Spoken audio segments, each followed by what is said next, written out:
What's up guys, Everything Apple Pro here, and here I've got the exclusive OnePlus X. In this video, I'm going to be doing a quick comparison to the iPhone 6s. Now, believe me, I know this phone is a budget phone. It's made for people that don't have a lot of money or don't want to spend a lot of money on a smartphone, yet get almost all of the functionality out of this phone that you'd get out of an iPhone 6s, 6, a more expensive phone. So the OnePlus X being a budget phone, in this video I want to see how it compares to a more expensive iPhone 6s. And before I even get into the details, I gotta tell you, these won't be performing on the same level. So I'm going to talk about the strengths and weaknesses of both phones and pretty much just give you a good idea whether or not this phone is worth the money or you should skip it and go all the way to an iPhone 6s. So just getting this thing out of the box, I gotta tell you one thing.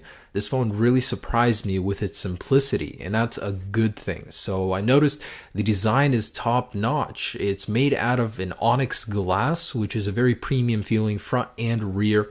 The side is kind of a textured plastic feeling, but overall the phone is so small and slim for what it is. It has a larger display than the iPhone, yet it remains such a small compact phone. In all honesty, this is what I would expect the iPhone 7 to look like somewhat. So it's going to be kind of a blockier design. It's going to be very slim, less bezels on the edges, just like this thing. I love the lack of bezels. When I put it next to the 6S, both of these phones look top-notch premium. I absolutely love the slim design on the bottom of the buttons. Overall, I mean, I gotta give them props. It's a really beautiful and effective design. So even though these phones are in completely different categories price-wise, the design on both is top-notch, both have very premium materials, and both feel great in your hand. Very comfortable phones. The advantage that the X has here is that the display is slightly larger, so you get more real estate in the screen, while the phone size isn't all that much bigger. And the OnePlus X actually boasts a 0.2mm difference. It's thinner. I mean, they had to. Come on, they had to top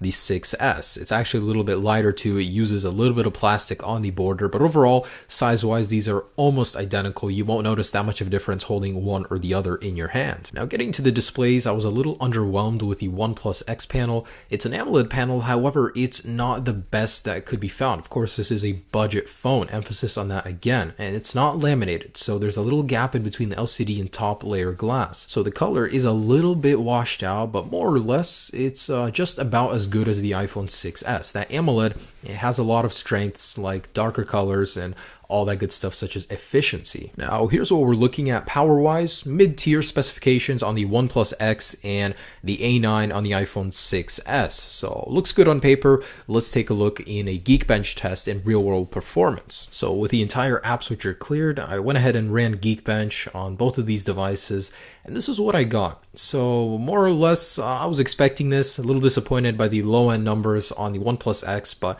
these phones, they're not meant to run top-end things. They'll do everything you need it to, except the more intensive stuff. That's why you would want to get a more powerful Android phone. But it's just good to know, what these phones are capable of. And when it comes to graphical performance, here's what I get. Really, no comparison here. I mean, the iPhone 6s, 6-core GPU just blows it out of the water in almost every single test. So you know what you're getting into when you're buying this, but it's a capable phone for what it is. And the actual browser compatibility score was higher on the OnePlus X. And getting to wireless, this is where the OnePlus X starts falling flat. It's using really outdated Wi-Fi technology, a lack of LTE bands, and an old version of Bluetooth 4.0 really makes this a big thumbs down for me. Camera is really basic. There are almost no settings in the camera app, just video, photo, and when you go to video, you can either choose between 1080p and 720p. No frames per second options, nothing. I mean, they make it simple. So even though there is a lack of settings, the cameras are more or less equal in terms of specs, and I was pleasantly surprised. Unless you're filming in really dark conditions, the OnePlus X is actually a really good sensor. I was really surprised about that, especially when taking photos. When provided with plenty of light, you can get some really awesome color and detail. Because speakers are important to me, I test them on all phones. I got 89 decibels on the X, and on the 6S, 97. So there is a difference there. The 6S definitely has better speakers. So at this point, it's pretty clear. The OnePlus X and the iPhone 6S aren't really true competitors. There's a huge divide between them. But there's a lot I do like about the OnePlus X, so I want to talk about the strengths of this phone. Now to start off, the price, it's $250. That is cheap. For what this thing offers, I was amazed. That is a really, really good price tag. Now the SIM card tray offers an awesome feature. You can either get 2 nano SIM cards or a micro SD and a nano SIM. This is a cheating husband starter kit. No, but really, I really love that. I've never seen that before on any other phone. Another thing that stood out to me was the simplicity. Both the user interface and hardware design blend together very well. I absolutely love the slim bezel, the very simplistic design on the outside, the buttons, and the user interface. It's a very clean OS, not a lot comes pre-installed, you know, it's yours to customize.